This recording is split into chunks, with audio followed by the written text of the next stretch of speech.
We're joined today by the entrepreneur doctor, Dr. Behrooz. Where did that name come from, first and foremost? Which one? How did you come up with that? Which one?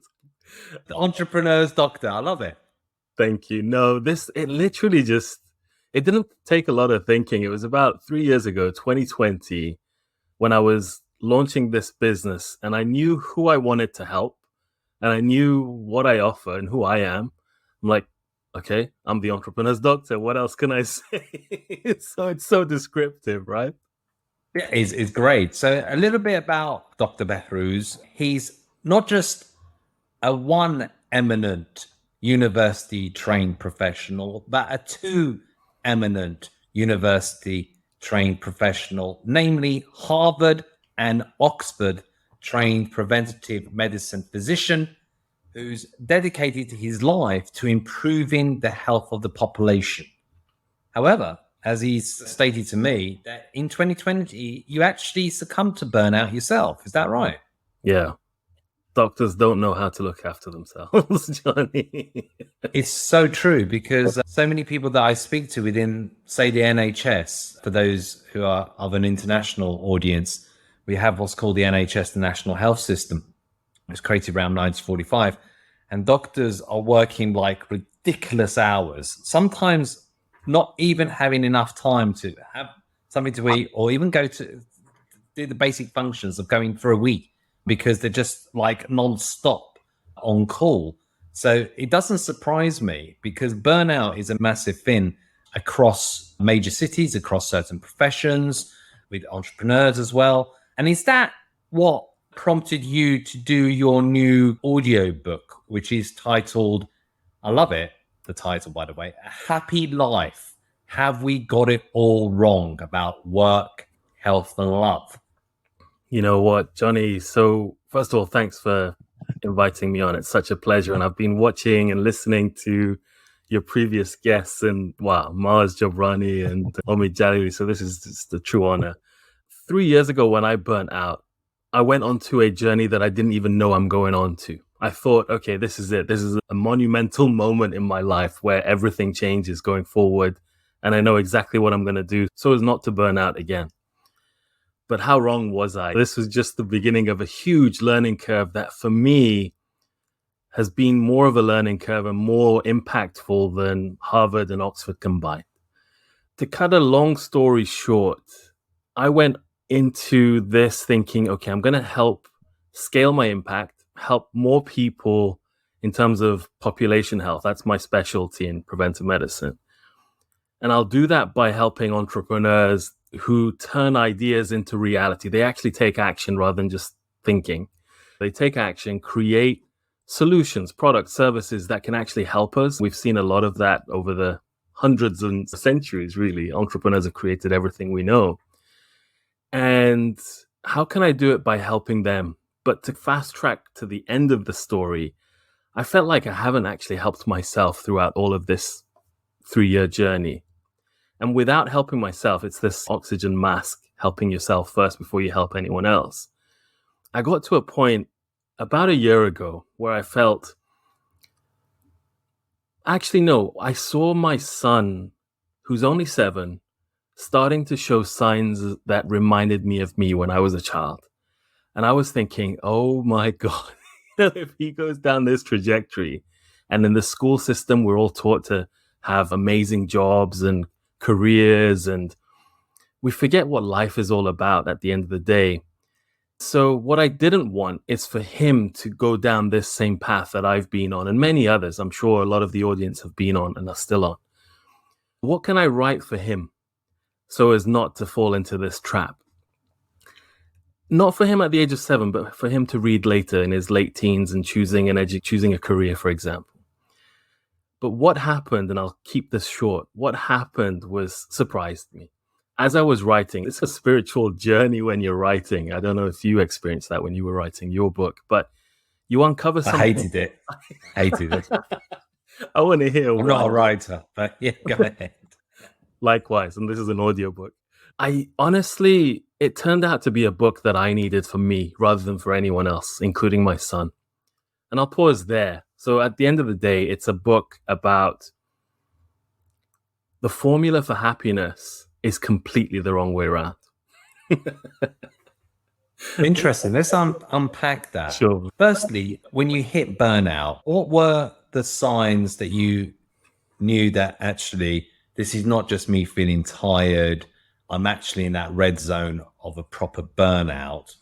Secondly, when we say about what makes a happy life and how we've got it wrong, what exactly is it? Okay. So two separate questions, but actually very much related.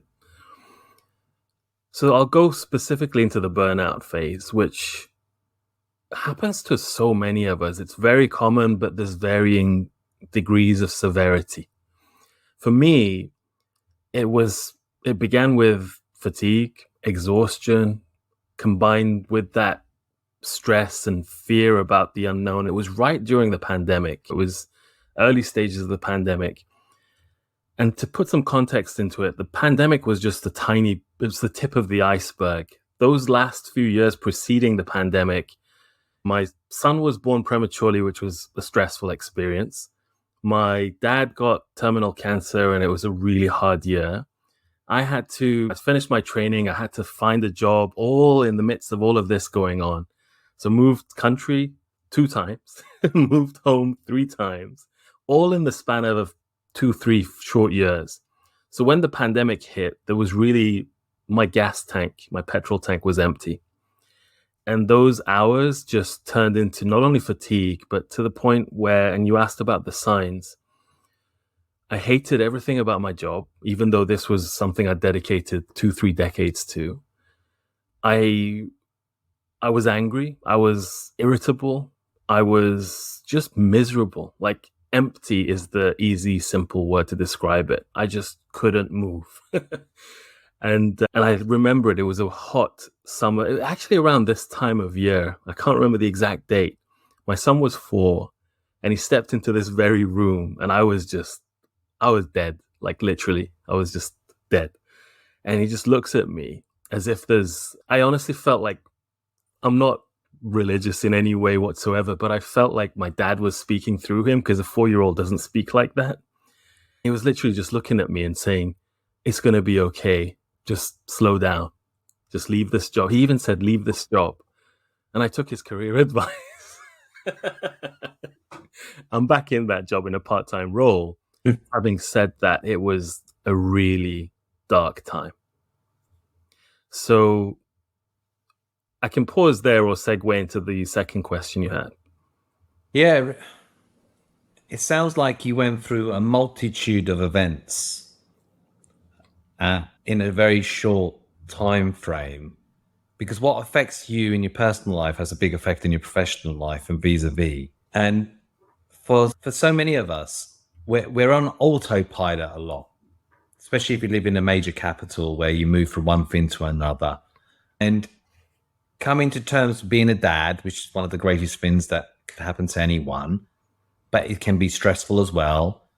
Doing the profession you're doing, having what's going on with your dad, and the stresses of just life per se. What happens to so many is that in situations like these, when we're coming out of that autopilot, we actually just hit that brick wall where it's like, bang, that brick wall of burnout. And it's like a wave that comes over you. So with that in mind, in terms of adversity, did that then drove you to writing or starting to really materialize in your mind, what is a happy life to me? Or what is a happy life per se? Because we all hear about it, especially within the Iranian community. There's a lot of pressure. You must get this job. If you're not a doctor or a lawyer or an engineer, then what are you? We have these kind of tick box mentality. Then we have to do this by a certain age. We have to get married by a certain age, have kids at a certain age, have this career or do this kind of thing. You're moving from one thing to the next. So this kind of eureka moment. Yeah. Just talk us through that in terms of what your thinking has been on the whole concept where everyone's yearning for, and that is a happy life. Yeah. And actually, as you were speaking about that brick wall, it reminded me of some form of an analogy, if you like, of the fuse box in your home just flipping. Like it switches off all the electricity. And I think, in a way, don't take this as a scientific medical concept, but it's a physiological. It's like your body's response to shut you down before you damage yourself any further. So maybe it could be. To answer your question, what actually began, as I was saying, I was using my public health, population health, preventive medicine expertise to still help improve population health, but via entrepreneurship, helping other entrepreneurs. And the stories I was hearing there was a theme underlying all of it. So whether they were aspiring entrepreneurs, many of them from the health sector, looking to entrepreneurship as an exit strategy from their burnt out state, or they were actually entrepreneurs with existing startups, even scale ups, there was a common theme. When I asked them, what is it that you actually want? Obviously, people get a high on entrepreneurship and going from one startup to the next. But that aside, every single person had one ultimate goal and one main challenge. The ultimate goal was a happy, peaceful life. That's what they all wanted. And the main challenge wasn't anything to do with the finances. Obviously, that's something we always talked about. It wasn't anything about the people in the team, although that's what we always talk about. It was always mindset. It was always about the emotional aspect of and the psychology of being in entrepreneurship. I started thinking, what is it that can help us get to this happy point, this pursuit of happiness? And actually realizing, I came across a quote at one point, and I put this on the cover of the book, which is a Howard Thurman quote. So look him up. And he basically says, don't ask what the world needs. Ask what makes you come alive and go do that, because what the world needs is people who have come alive. When we have a good day, think back to the last day that you had that everything was perfect. And I'll give you an example. For me, it was the day my son was born, even though it was premature. That day, everything was just bliss. Nothing changed in the world, but my outlook on the world changed. Everything was bright, light, cheerful. But on a dark day when I burnt out, again, nothing changed externally, yet my outlook on life completely changed to a dark place. Having experienced that reflection and seen that quote, it just passed me by. And then fast forward to about 6 months ago, I became really sick, and my doctor said, you have to go to hospital, rule out anything that could be putting your life at risk. So imagine you're a doctor, you know how stressful going into the NHS system is anyway, and how long you have to wait to see anyone. It took me 12 hours, by the way. I was sitting there, and in an instant, despite all the fear, despite all the anxiety, despite all the concerns, suddenly I felt not symptoms. I'm not talking about well in the fact that, I'm being cured in any way, but I felt emotionally, psychologically, spiritually well in an instant. And it reminded me of something that I'd noticed that had a relationship with that quote as well that I mentioned, that we actually live in a thought-created reality. So I won't go into too much of the depth. There's more in the book. But our experience in any moment of our reality is 99.999% determined by our thinking. And in an instant, I'll give you this analogy without making it too complicated. Gravity. What happens when we drop a ball, right? The ball drops to the ground. It's the same thing with happiness. When we drop our thinking, it settles back down to the baseline. And that baseline, that default state, if you want to know what it looks like, have a look at an infant, a child, a baby. they don't have too much thinking going on. And so long as they're not hungry and they haven't peed themselves and need a nappy change, they're fine. And what do they do when they're fine? They start to stand up. They start to play. They start to be creative, right? That's a sign of aliveness. I could go on and on. This is all in the book, but I could go on and on. The bottom line is our pursuit of a happy life doesn't need a business, doesn't need an exit strategy if you're if you're an entrepreneur. It doesn't need a PhD and an MD and a Harvard degree and an Oxford degree. All these things that all of us pursue, or even a marriage, a relationship, children, family, or even physical health. We don't need any of that. Yet we're always on this never-ending conveyor belt to get to that. And it's before you know it, it's the end of your life and you've missed out. When in an instant, at any moment, irrespective of your circumstances, I know this is hard to say or hear, but irrespective of our circumstances, we can be okay. And from there, we can start creating. Yeah, fascinating, because your health is your wealth. And doesn't it boil down to fulfillment? Like fulfillment being a major part of happiness, and when something is enough, and if it's never enough, then you can't be fulfilled. Therefore, you can never be fully happy. Can I pose a question back at you before I respond? Yeah. What's your definition of fulfillment? So for me, it's relative in terms of fulfillment comes down, one, to meaning in my life. Yeah. And that's to have a meaningful career, a meaningful relationship, and to try and make a difference, and to fulfill my potential of what that might be in living a life of, I'm always a believer you should play attack rather than defense. So go for things in life. It's better to have gone through it and lost than never to have gone through it. You don't want to live a life of if onlys or regrets, and because the word if never ever comes.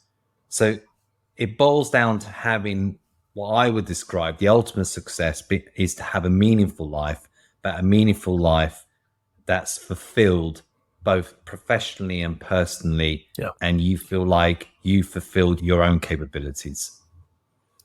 So I agree with everything you said, and I'm just going to add to that. So rather than fulfilled in the past tense, I'm going to call it fulfilling. And I agree, it's about meaning, it's about purpose, it's about achieving your potential. But here's the thing that we often forget. So there's really two sides to this, and it's pretty simple. The first part of fulfillment to me and achieving our potential is just simply recognizing what we have going for us from birth that we don't get taught at school. I hope one day we will. And the other side of the story is, okay, now that we know who we are and what we actually have going for us, what can we do with this? Whether it's in our career, business, relationships, our physical health, anything for that matter, even hobbies. And I'll dive deeper, if that's okay, just briefly. What we have going for us is, again, go back to looking at a baby, right? We've all got this. The most freedom that we've got is freedom of thought. We're free to think whatever the heck we want, right? But the problem is most of us use that thinking to rehearse the stories in our head about the past, about concerns about the current day, the worries that we have, and especially about fears about what's in the future, which may or may not happen. Or we try to control our circumstances when actually nothing is in control whatsoever. But we could use that simple freedom of thought that we're all born with for creativity. And that's what kids do all the time. We're creating, right? The second thing we can do with that power to think freely is generate insights, those eureka moments that you just asked me about. And these are things that are being studied at top universities like Stanford and other places. Where do insights come from? This subconscious part of our head, our brain, or elsewhere. And for those of us who might be a little spiritual, there might be a bit of an access point as well to the spiritual world, but park that to the side. There's so many things we can do with that creativity that we have going for us that we forget. We think it's only in art. We think it's only in business or innovation for that matter. Creativity is simply, in any moment, how do we play the cards that we've been dealt? Iranians love posur, or even poker for that matter, right? You've been dealt a deck of cards, a hand of cards. It could be great, it could be terrible, but you could still lose the game or win the game, right? Depending on how you play it. So get creative with what you've got. The two other things we've got, very briefly, one we touched on, which is dropping our thinking of negative stories and even trying to control our positive thoughts. Just let go of that. Our instant default state is well-being. It's peace and happiness. That's our default state. We can only ever deviate from that when we think too much. And the third thing and final thing is just our access to intuition and wisdom. And it has a link to our thinking and our freedom of thought, but it also has an element of spirituality, if you think like that. And there's so much we can do with that. Just to keep this short, but that's what the book goes into, and I can answer any questions you've got. It's about knowing that we've got that potential and we can create anything almost. And I'm not talking about manifestation here whatsoever, or The Secret. There's a book called The Secret. I'm talking about actually taking this freedom of thought and ideas and creativity and well-being and intuition. When we come alive and make use of that, we can play our cards right and we can create anything in any aspect of our life. But none of what we create in the external world is actually there to give us a happy life, because that happiness is there at the baseline, but it can help us live a fulfilling life. And that's a never-ending process to the day we die. Yeah, absolutely fascinating, because some of the most successful entrepreneurs is because they have delayed gratification, and also because they're never fulfilled. So the side effect of that is, although they're tremendously successful maybe in their own field, your likes of Elon Musk or Jeff Bezos, it's never enough. There was a story once that I went in of a person I knew. He went to a party and it was a big house, and the person was a multi-millionaire. And his friend turned around to him and said, "Oh, it's amazing, all the stuff that he's got, etc. Look at that painting, look at that." And the person turned around to him and said, "Oh, I've got something he hasn't got." And the person said, "Oh, what's that?" And it's yin and yang, is pros and cons with all of these things. And it's about the definition of that word success. For me, it's an overall thing. It's not, I never wanted to be the richest man in the graveyard. Yeah. Life is more than that. Money gives you freedom and options. But so many people live in the past. There's that quote that your past doesn't need you, but your future does. Because we can't change the past, but we can change how we react to its implications or its consequences. It's like we can't control what we're born into. Someone is born in maybe the slums of Calcutta. Yeah. Someone is born into a very affluent family. But it's how we react to stuff, how we react to things. And the mental health crisis that there is since the pandemic, and especially with entrepreneurs that suffer disproportionately more from mental health and depression than other segments of society, is just because we're free to do stuff doesn't mean we're free of mind.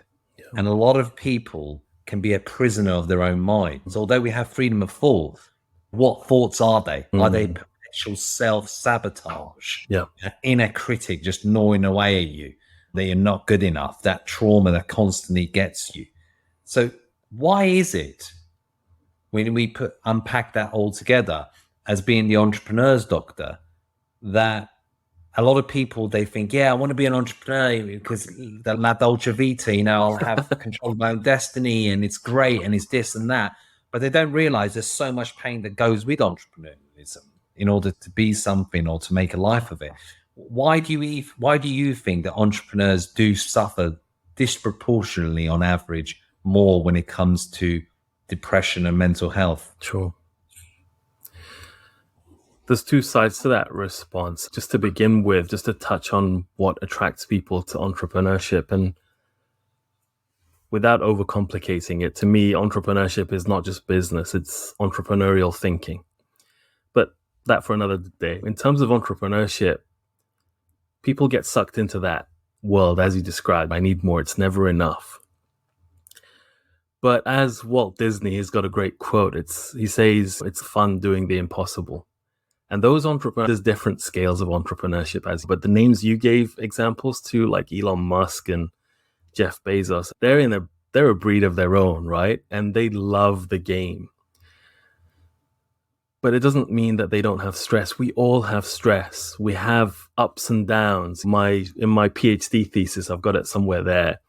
My dad's uncle, he used to say this. He used to recite a poem. He was a Persian poet, Tabrizi, I think it was. But in English, because I can't speak Farsi that well, it would be, we're waves. We are waves. And our stagnation is basically our death. It's the same as you've seen it on medical documentaries or TV shows where someone who dies, their wave showing their heart rhythm stops. And that flat line is a sign of death. So whether through entrepreneurship or any other means, this up and downness of life and business is a sign of life. Now, why do entrepreneurs disproportionately suffer? I think the first answer is we don't actually know quite well. I don't think there's been any excellent studies, high quality studies to really demonstrate the difference between entrepreneurs and, again, the different types of entrepreneurs and the different reasons they go into entrepreneurship versus the rest of the population. That hasn't, in my mind, been done. So that's something I hope some top-notch universities and professors will look at. But from what we know, there's some givens, and then I'll share my opinion of it as well. The givens is entrepreneurship, you know quite well, I'm sure I do, is that there's no safety net in entrepreneurship as opposed to a career. You could lose your business any day, any moment. Now, having said that, the same thing goes for a career, to be honest, these days. I don't think there's a secure job anywhere in sight these days compared to the last generation. The next thing is it's stressful. You're constantly looking, you end up being your worst boss because you are your own boss. You end up working endless hours. Even if you're out for a dinner, I've seen this with friends who are entrepreneurs, they're constantly thinking about their business, right? Or they work on weekends and nights and evenings, and it's worse than a doctor's hours in reality. Yet there is a lot of fun. Now, there's another side to this as well. It's this chicken and egg scenario. What comes first? Is it the business and then the stress? Or is it the personalities that's predisposed to the stress and the mental health disorders that leads to entrepreneurship? And that's a work in progress as well. There's been studies to show that those who are entrepreneurs tend to have a higher amount of things like autism and ADHD. And actually the things that drive, I'll give you my personal opinion in a second, the things that apparently drive creativity and risk-taking are similar to those people who have these conditions, whether they have the conditions diagnosed or they have a family history of, for example, schizophrenia. There's been studies to show that too. Now, having said all of that, there's a need for more studies, but I want to give my take on this, which is mental health and mental health diagnoses and disorders are two different things. Mental health, we all have it. Optimal health, mental health, right? Mental disease is a different thing. Stress, anxiety, depression, they're all parts of this wave. It's a sign of life. If we don't have it, then we're dead, basically. So the question is, how do we go about navigating this wave and not only navigate it and surf the wave, but actually surf the wave in a cool way and have fun doing it, if that makes sense. So we can all, whether we're entrepreneurs or not, we can all just make the most out of these ups and downs and know when we're on an up and we can do whatever the heck we want, and know what to do when we're on a down so we do less damage.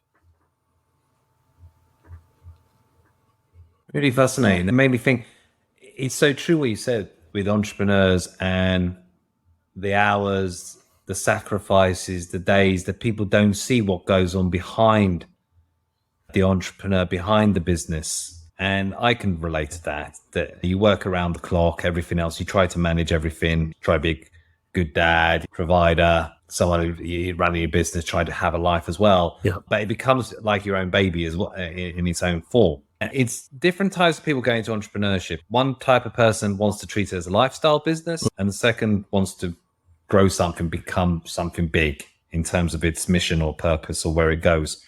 But the realities are that you have, when you mentioned that entrepreneurial thinking, Yeah. that I found that point really interesting.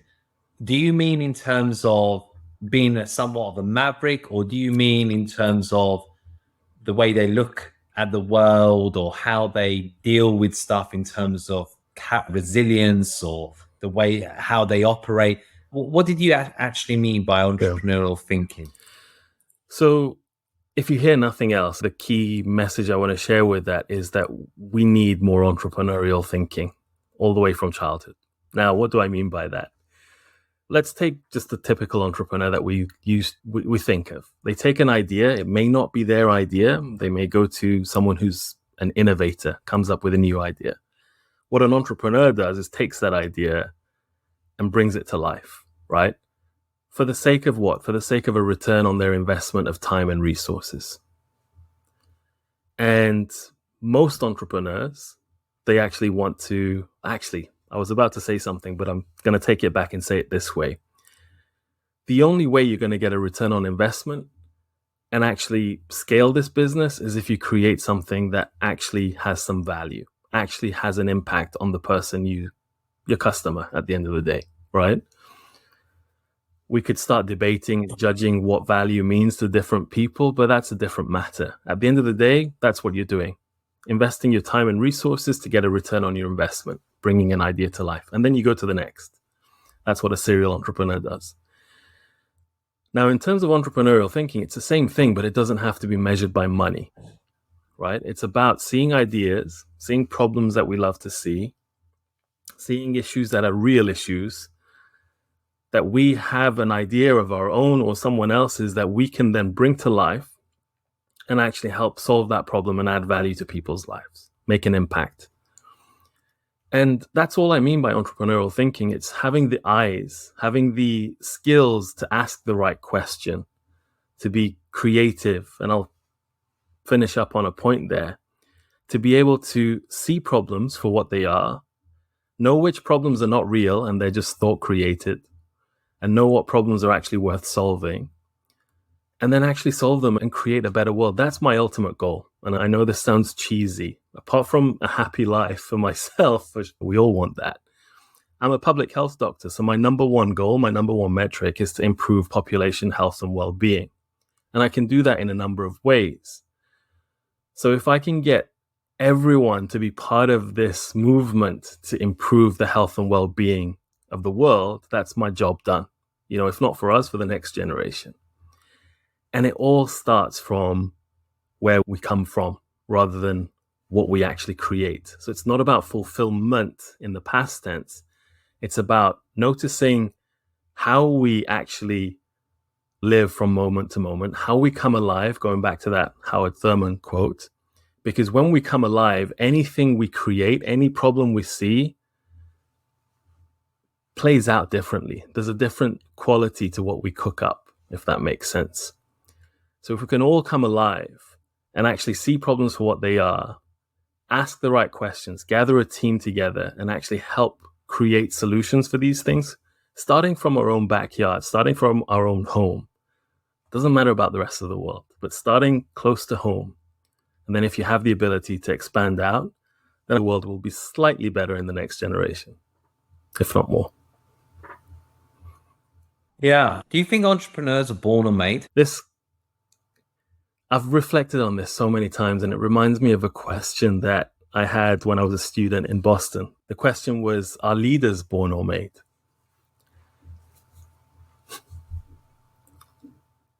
There is an entrepreneurial tendency that, depending on your life circumstances, gets drawn out. And again, there's more research that needs to be done, but There's a genetic element to this as well.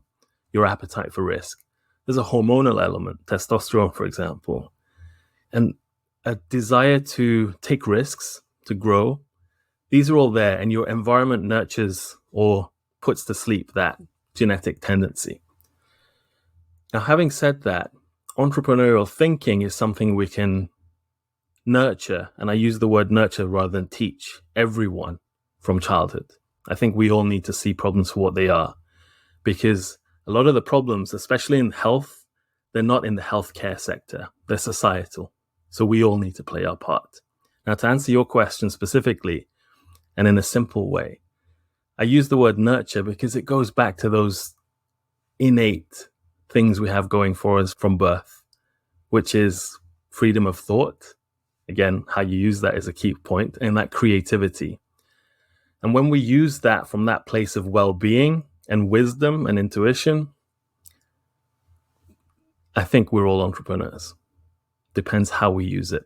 We need entrepreneurs too, by the way. Yeah. And because I talk about this in the world of work and careers, and having placed over 3,000 people globally in the last 25 years, we're in the era of you're either going to be an entrepreneur or an intrapreneur, or you're going to be automated away, because we're in the midst of the fourth industrial revolution of AI and automation, likely to replace 40% of all jobs in the next 7 years. 85% of all new jobs haven't been invented yet. Yeah. So we're creating economic systems. Is that Warren Buffett quote? If you rely on your salary, you're just one step away from poverty, because we need multiple streams of income. And where does that tie into? Either intrapreneur behavior, that you're working for a company and all that, but you're making an investment, you've got rental properties, or you're an entrepreneur that goes out alone and creates something or does something or spots a gap. Because it's what Richard Branson once said: if you're not going to do something different, then do something better. Spot the opportunity. And entrepreneurs are quite good at that, the successful ones. Yeah. But why is it that so many startups fail? Because 96% of all startups within 10 years go bust. 94% of all entrepreneurs never earn 6 figures. Only 2% earn 7 figures. If you told anyone else those kind of stats in life, they'd run to the hills. They'll say thanks, but no thanks. That doesn't look really good. But yet the successful entrepreneurs are still not deterred. They still believe in what they're doing, despite the heavy odds of failure. As you were saying that, it reminded me of high school days, and I'll say why. First of all, the obvious answer is, from what I've seen, the top reasons that entrepreneurs have been failing, startups specifically, are lack of what we call product market fit. So there's a mismatch between what you're selling and what the market actually needs. And that doesn't mean that what you're selling might be wrong. It just might be you're in the wrong place at the wrong time.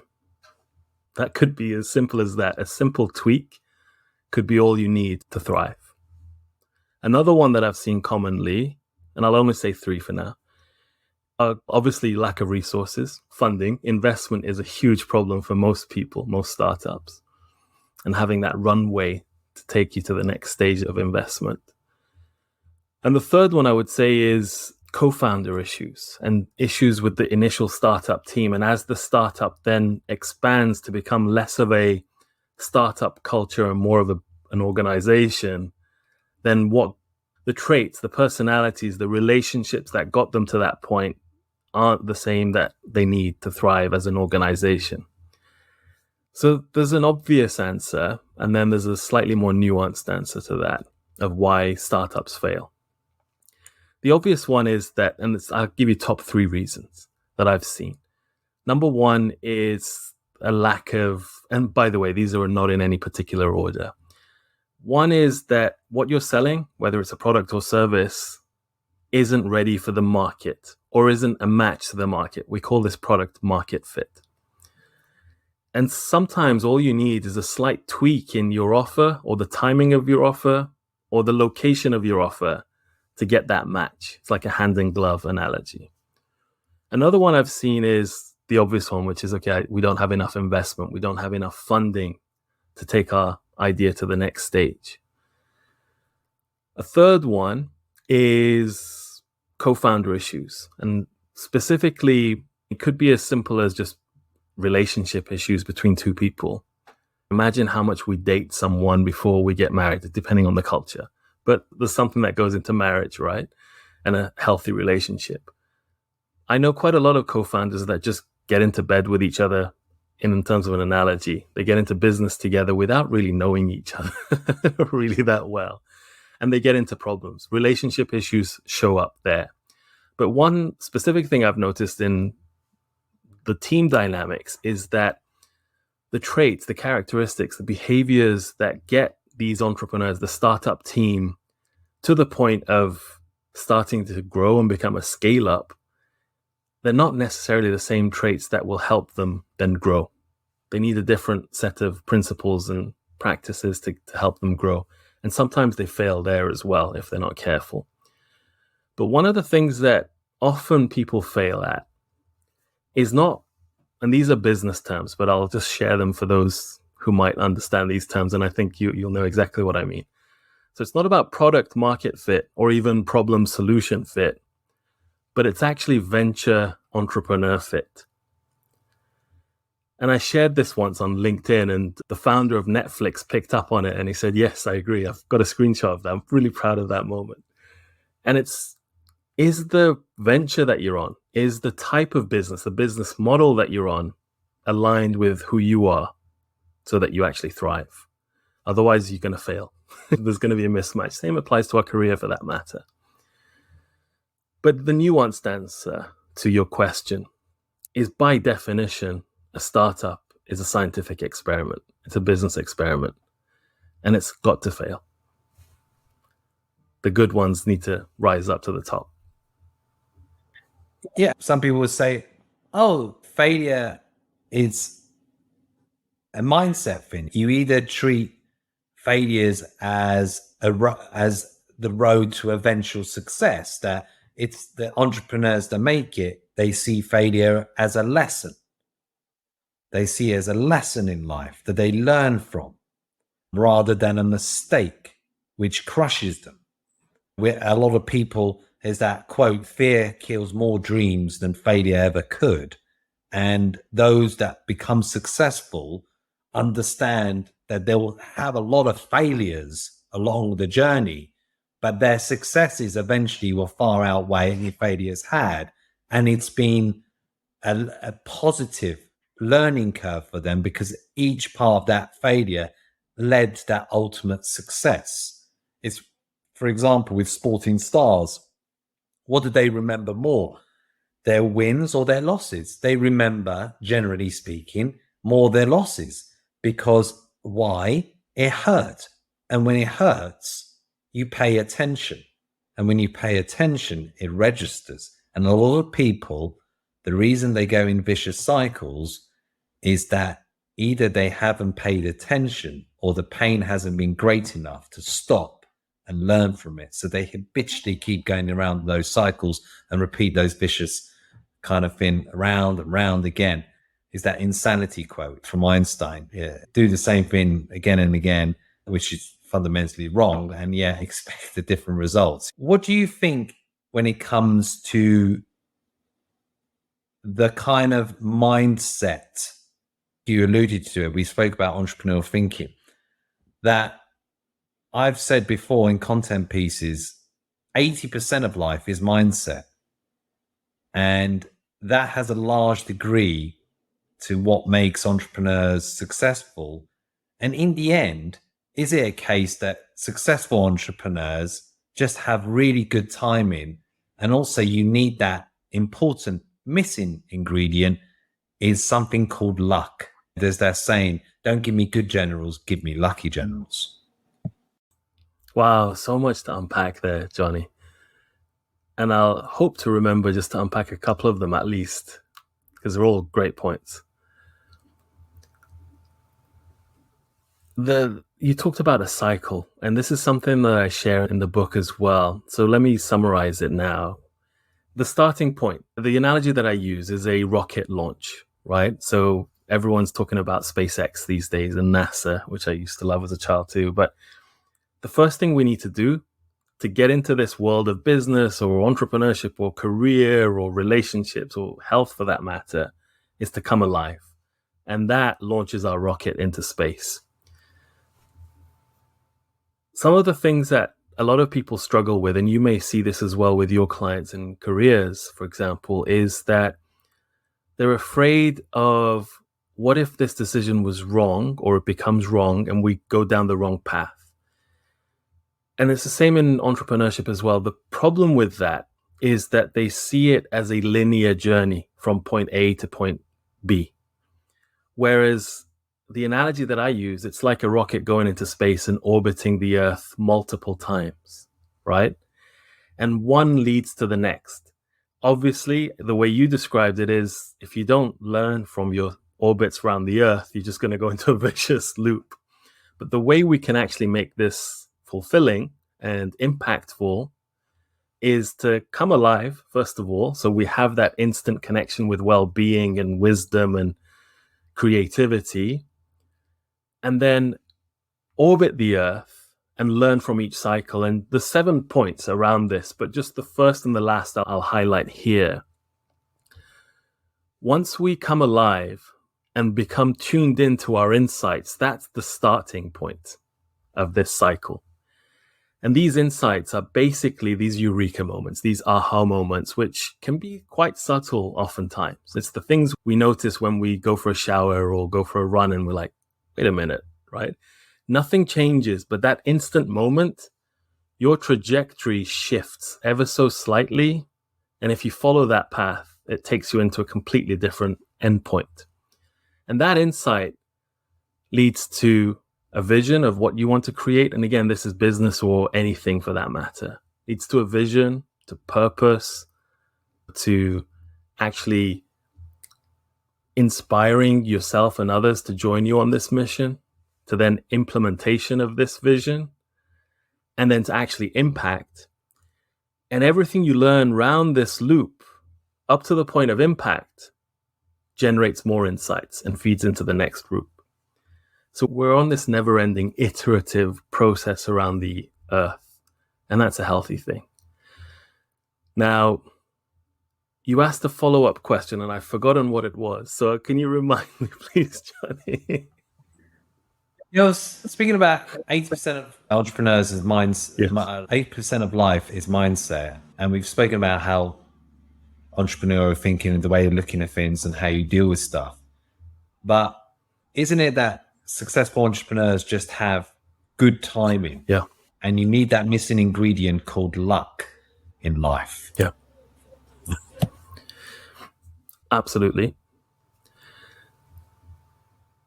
The way I see it is that there's different arguments for this, different ways of thinking, but I'll share what I see.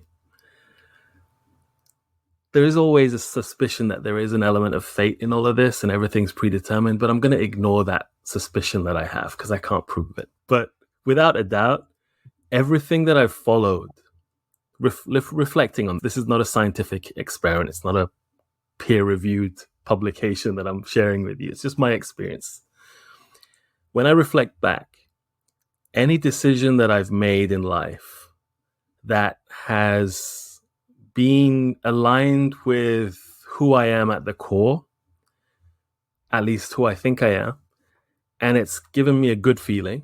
There might be an element of fear around it, and that's natural. But if I've gone where my feeling takes me, even if I don't know where it's heading, it's usually turned out way better than I expected, and oftentimes not where I thought it would go. I'll give you 2 examples, and this could be described as luck.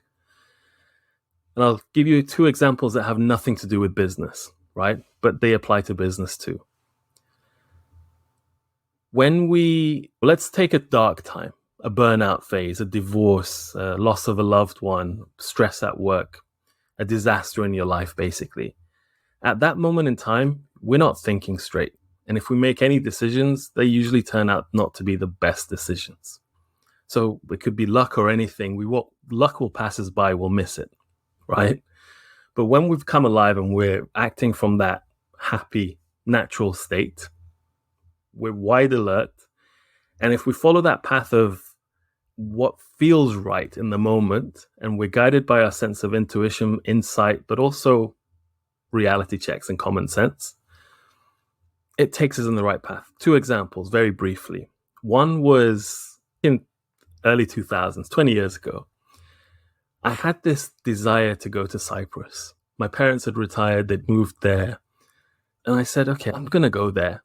Personally, because I want to be close to family, but professionally, because I want to get into the world of prevention and using nutrition and lifestyle for health rather than just drugs and surgery. Let's keep people. I had no idea where this was going to lead. And it led to luck and serendipity and a scholarship fully paid to go to Harvard. Otherwise, I would have never gone to Harvard. That's one example. Another, and I'll keep this short for the sake of time, is I'm in the US. I've finished my PhD. I'm doing a fellowship at the US CDC, the Centers for Disease Control, which for me was like a dream scenario. And something inside me made me come back to the UK. I don't know what. I genuinely don't know what it was, but I said, I just need to go home. UK's home, right? So I was coming back home, and within a year, I'm married and I have my son. Like, I had no plans for that. So there's an element of luck in anything we do. But if we follow that guidance system we all have access to, and we know when to listen to it and when not to listen to it, it usually takes us good places. Yeah, really good points there. Elon Musk thinks this is one big simulation, that the chances of this being base reality is 1 in billions. So you might as well just enjoy the game. And it's that Einstein quote, life is a game. You just need to understand the rules and play it better than anyone else. And that whole thing, when you look at the universe, is all the only language of the universe is mathematics. And there is some kind of destiny to how someone becomes a billionaire, right? Because if you look at the percentage just in a cold heart a day in maths, it's the chances of becoming a billionaire is what, 0.01%. 0.01%. There are instances where people have won the lottery, not once, twice. You do that as a mathematical equation, it'd be like off the charts. So there is a certain amount of destiny. Entrepreneurs, in terms of ingredients, in my personal opinion, the ingredients to become a successful entrepreneur is you're born. For example, successful entrepreneurs tend to have a higher level of IQ. Not always, but IQ, a lot of studies argue, is an inherited trait. But I think to become epic, you need the right environment, you need good people around you, role models, people that can really help you to become that person you could become. But the ingredients have to be there in the first place. So when we look at this all and where we're at, what do you think nowadays is what it takes to become successful and a success story within an ever-changing tech-led world that we're in? Ooh. I love your questions. There's so much in there that I could unpack and give you completely different answers. Because success, first of all, means an infinite number of things to different people. And a success story is a completely different thing. So which path should we take? Do you have a preference, or shall I touch on one? Yeah, do both. Okay. I'd love to hear your thoughts. In my world, and again, this might not resonate with a lot of your audience, I'll keep it short. But in my world, we always look at the outcome that we're trying to achieve first. And then we assess our options of what are the different ways to get there. And then we take a step. And again, it's an iterative, cyclical process. So if one fails, we learn from it, make sure we're measuring the right things to learn from it, and then take the next round to try and get closer incrementally to our outcome. So those are different outcomes. A success story is a completely different outcome. And I'll touch on that briefly before what I feel is more important, which is the success Success story, again, has two, we won't go into too much detail, but it has two sides to this. The story we tell ourselves and the story that others perceive to be our story. The story we tell ourselves. So remember I talked about this cycle and there's been 7 steps, and one of those is inspire. And inspiring ourselves has an element of storytelling to ourselves, as well as a storytelling aspect to those around us, to bring them on board into our journey. But the success story, which we can frame and use behavioral insights and storytelling to make this work really well, the success story that I've seen work tremendously well, whether it's Elon Musk or Jeff Bezos, in terms of the word inspiration, isn't so much about them as much as it's about who they've inspired to go off and do their own thing. How many new entrepreneurs have been inspired to pursue this path, even if they fail, right? Because of these leaders in the field. So that to me is a success story. It's how many people are inspired to go off and do their own thing, whatever that may be. Happy to pause there or go into the second part of that question. Success means so many things to different people. And one way of looking at it could be, again, it's fulfilled versus fulfillment. There's a past tense, and I prefer not to look at it like that. Obviously, that's a good skill, and you might use this in your coaching.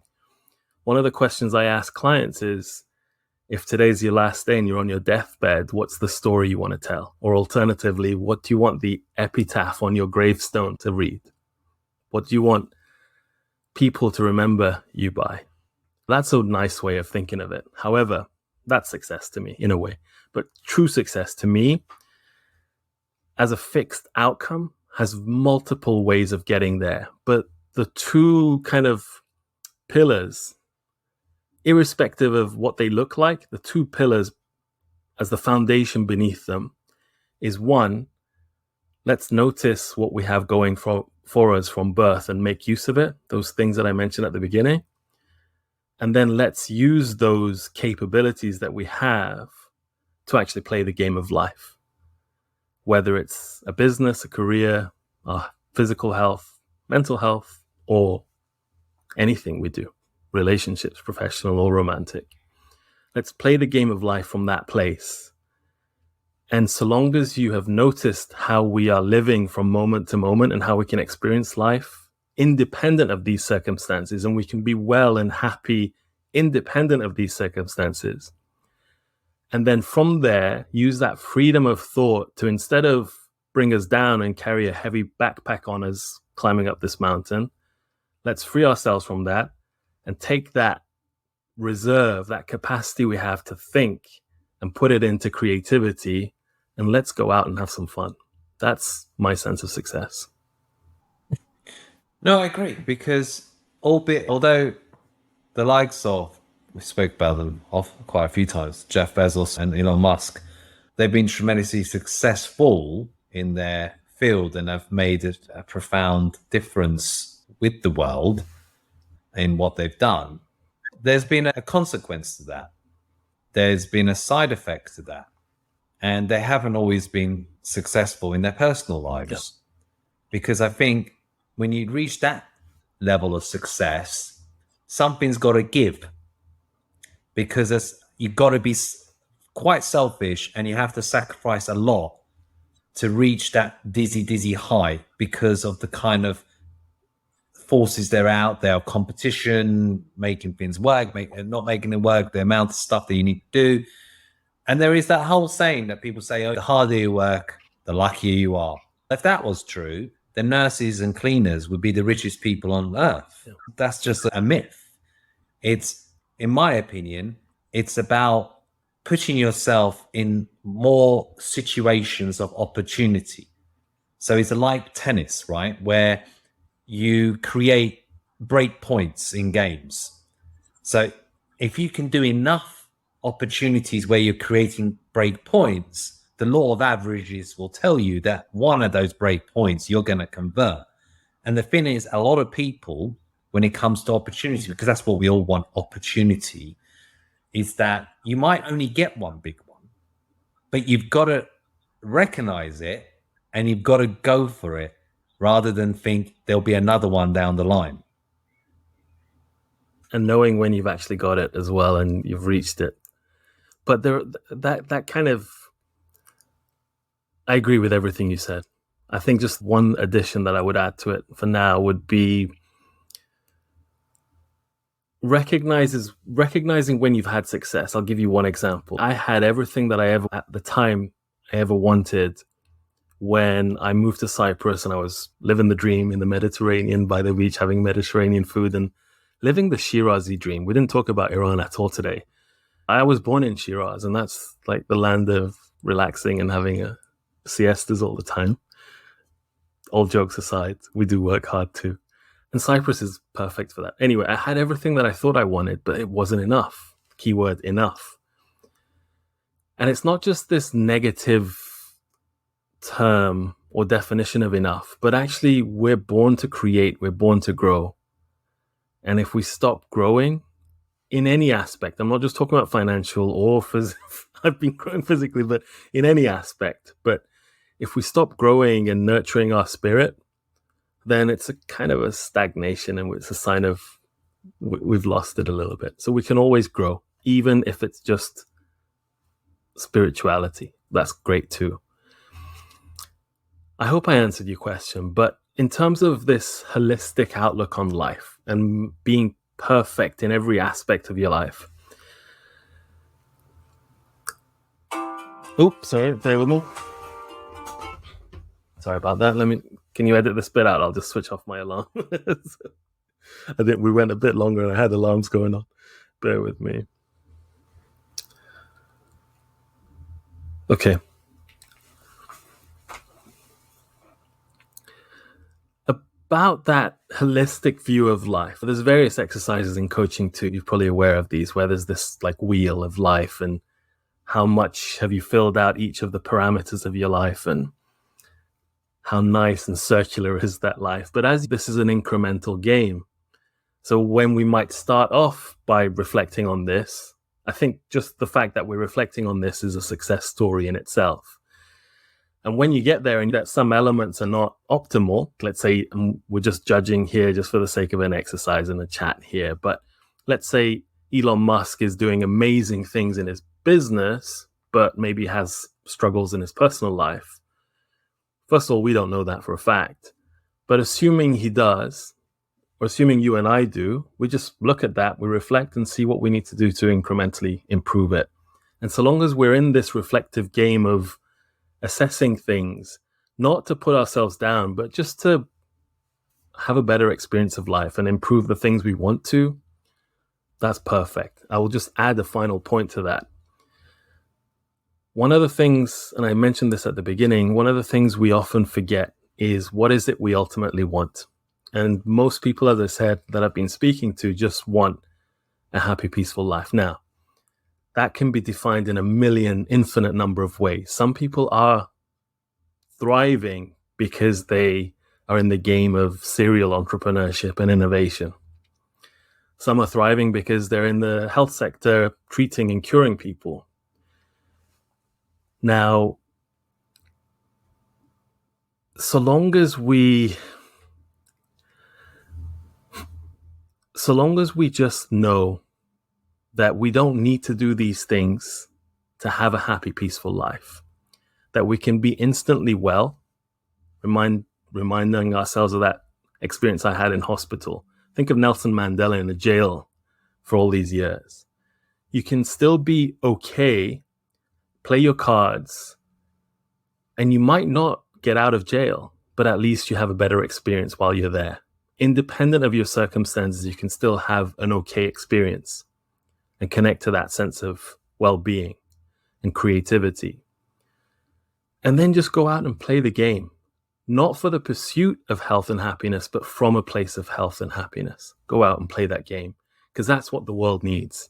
It needs us to come alive and go solve real problems. Yeah, beautifully said.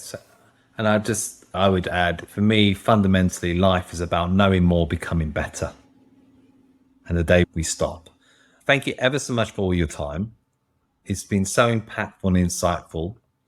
You've dropped a lot of bombs there for the community, because Iranians are quite entrepreneurial by nature. The region tends to be quite entrepreneurial. The famous markets, the haggling. Yes doesn't mean yes. No doesn't always mean no. Higher, lower in terms of price. Yeah. So it has that. There is those qualities, and there are extremely successful entrepreneurs, Iranians, like the founder of eBay, for example, and we can go on and on. How can people reach out to you in terms of your best socials and also the link to your book? Oh, I appreciate you, Johnny. What I would love, in all honesty, is to really, for all of us, to understand what this formula for happiness and success really is, and go out and make a positive impact in the world, no matter where that might be, including our own home. I'd love for everyone just to get access to this audiobook. It's normally, at the moment, it's £10, but just for £1. And if anyone's struggling to pay £1, let me know. You can reach out to me. So I hope you're sharing the website link. And if you're even struggling to pay £1, just let me know and I'll gladly give it to you for free. I would rather people get this message and share it with others. Entrepreneurs.doctor is the website, but I'm on LinkedIn and elsewhere too. And your LinkedIn handle and other platforms is? If you search for my full name, Behrooz Behboud, or the Entrepreneur's Doctor, you'll find it. And if you use your coupon code NASH, NASH, you'll get the book for £1. So hopefully that helps. I'll put the link for all of you in the notes on the podcast. Thank you so much. Khayri Mamoon. I've enjoyed it lots. I've learned lots. Appreciate you and your time. And this has been Successful Iranians. Thank you, Johnny.